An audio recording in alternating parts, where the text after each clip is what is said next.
Bro, this video is 10 minutes long, bro. This is the shortest video that CJAX ever done, bro. But it says skippable, so you already know what it is. But it's not an angry rant, so that's good. But let's just go ahead and hear what he has to say.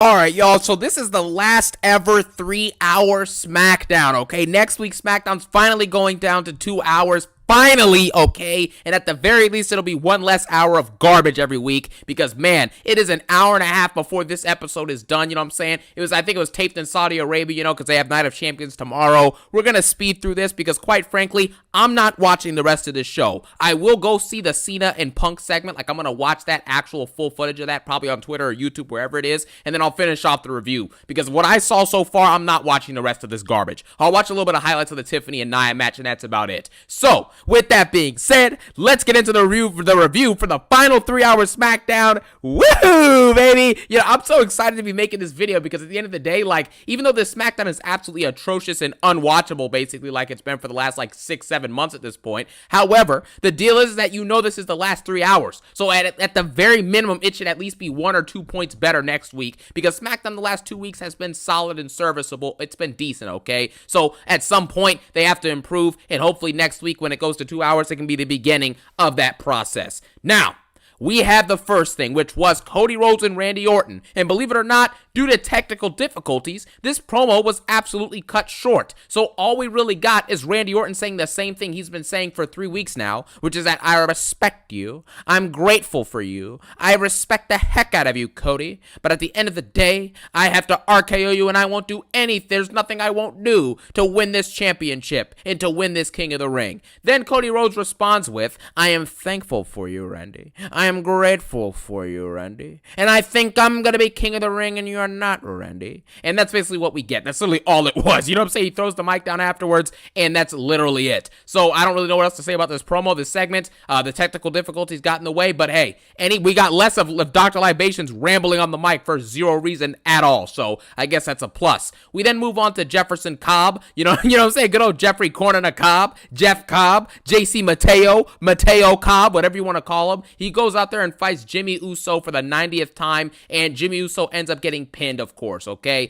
After this, Jacob Fatu gets involved, and him and Jimmy stand off against Solo and Jefferson Cobb, and that's it. It's the same segment we got last week, and the week before that, and the week before that. So, you know what I'm saying? Like, what is there to say about this? So we can move on from this. We then got Julia beating Zelina Vega. Why?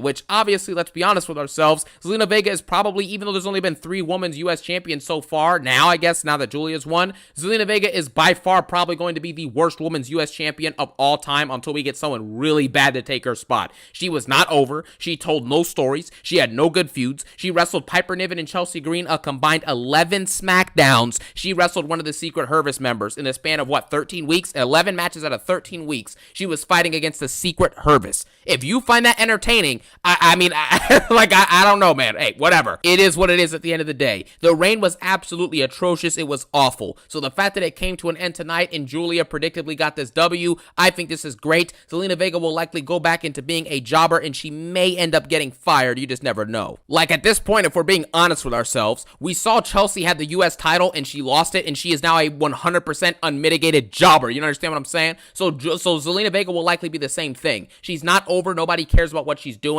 And she's not doing anything or contributing anything to this company in the grand scheme. Let's just be honest about it. Like, I don't like to say that, but it's the fact. So if she gets released this year or next year, I would not be surprised in the slightest. We probably saw one of Zelina Vega's last championship matches ever in WWE tonight. We just saw it. So it is what it is. Look, I wasn't surprised about her losing.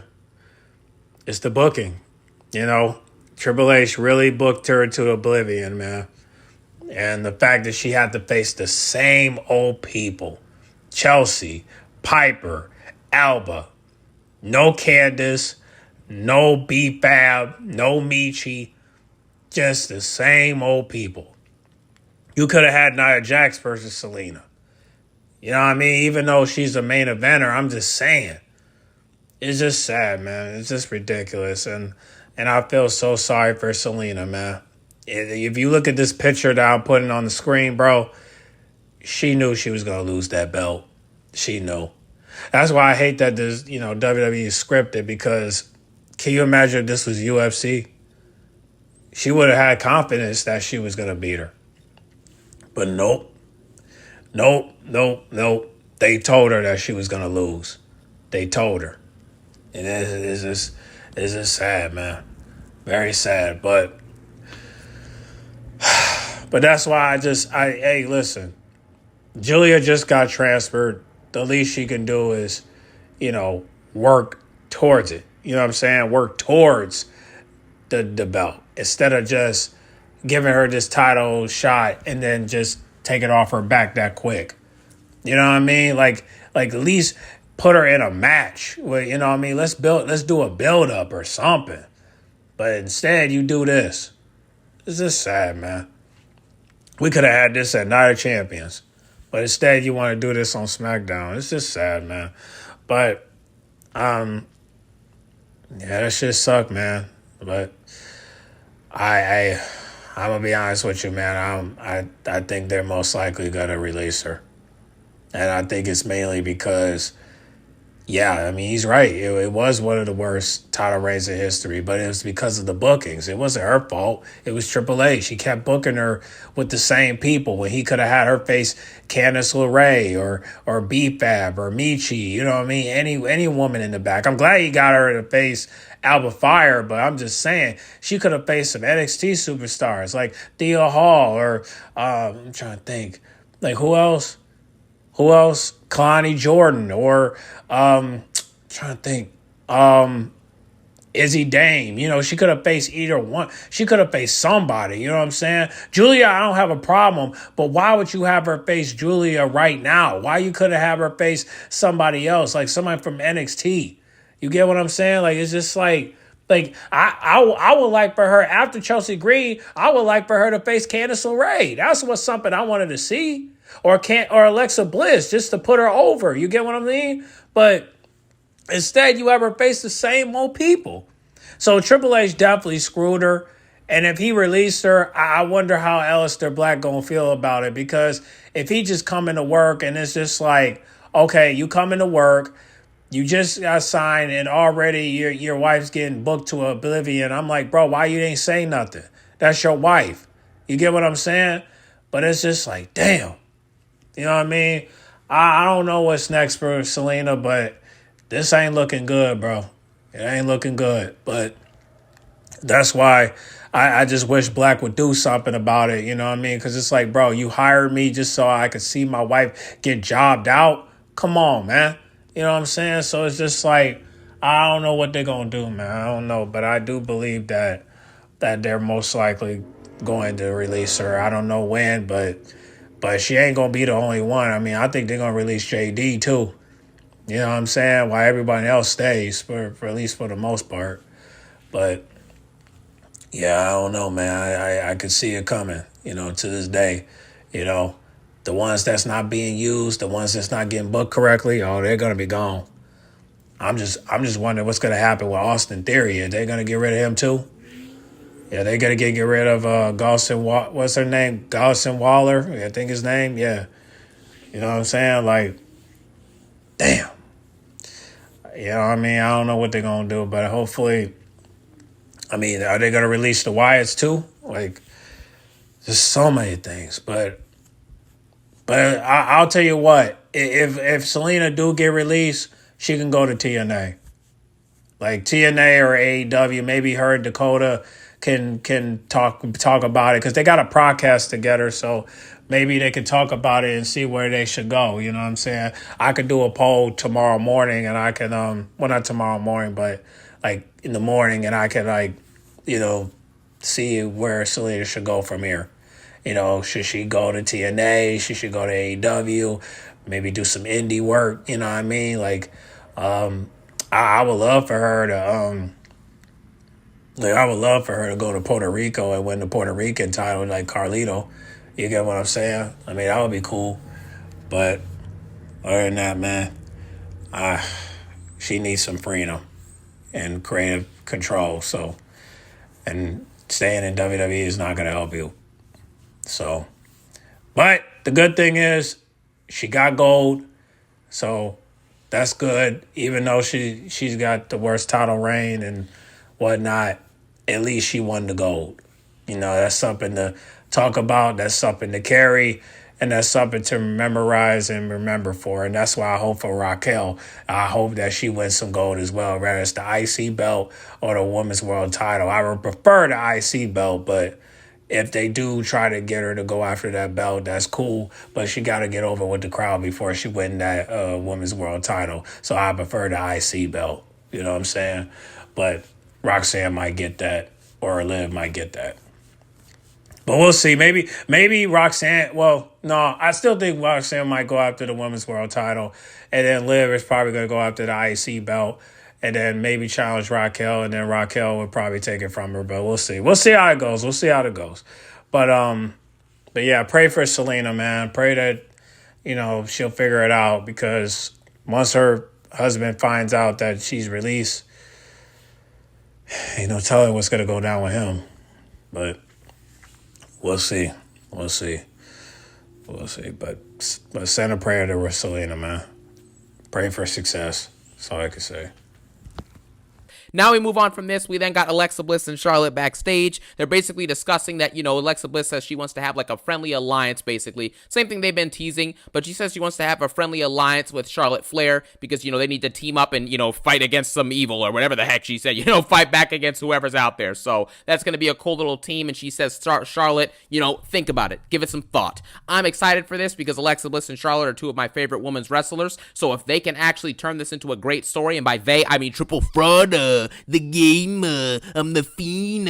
If Triple H can actually do his job and book these two all-time great women's wrestlers, you understand what I'm saying, over the last decade or so, if he can book them correctly, maybe we can actually get something good in the works. But at the end of the day, we're just gonna have to see what happens with this faction, but I'm looking forward to it. I mean, yeah, if we can get them to face Raquel and Roxanne for the titles, that would be cool. Or we can, have Liv and Rhea team up to have, if they win the belts and face them for the titles, and then have Raquel and Roxanne cost them the titles, or Ego, Ego can cost them, But this time, instead of Rhea attacking Liv, you can have Liv attack Rhea, so that way she can stay as heel. Because in my opinion, she's better off as heel anyway. I mean, I know some people like her as babyface, but let's be honest, Liv Morgan doesn't want to be babyface. I'm sorry to say it, she doesn't. It's just she's just over with the crowd. That's why they're cheering for her. But at the end of the day, she's better off as a heel, and she wants to be a heel. So I wouldn't be surprised if she be the one betraying Rhea if those two ever team up. So just saying, it might happen. We then get Jade Cargill and Asuka, okay? Jade Cargill and Asuka basically go out there and they cut one of the worst promos known to man. Jade Cargill basically gets on the mic and cuts a very formulaic and bot-like promo, basically saying, look, at the end of the day, I'm coming for the whole throne. She says at SummerSlam, she's coming for the whole throne. Obviously, I'm assuming she meant, what's it called, Night of Champions tomorrow, but again, we have to start being honest with ourselves. These two women on the mic, Jade and Asuka, are atrocious. It is what it is. I will say Jade has had some good moments over the last year on the mic. You know what I'm saying? My favorite line was when she was in a backstage segment with, I think it was Bianca, and she was like, get your papers ready, or get your applications ready, because we handing out work. And they walked in and did their entrance as tag champs. I thought that was sick. Other than that, they've been absolutely garbage on the mic, Asuka and Jade. It's just not going to work. This match will likely be botchy tomorrow, and it is what it is. Asuka then gets on the mic and then goes, Jade, you cannot beat me, and I am Asuka, and that's it. That's literally it. She started saying a bunch of random stuff. Asuka literally just said a bunch of random words, and then she basically sped up to the part of the promo where she basically said, I am Asuka. That's all she did. That's what it was. She was like, Jade, blah, blah, blah, blah, blah, blah, blah, blah.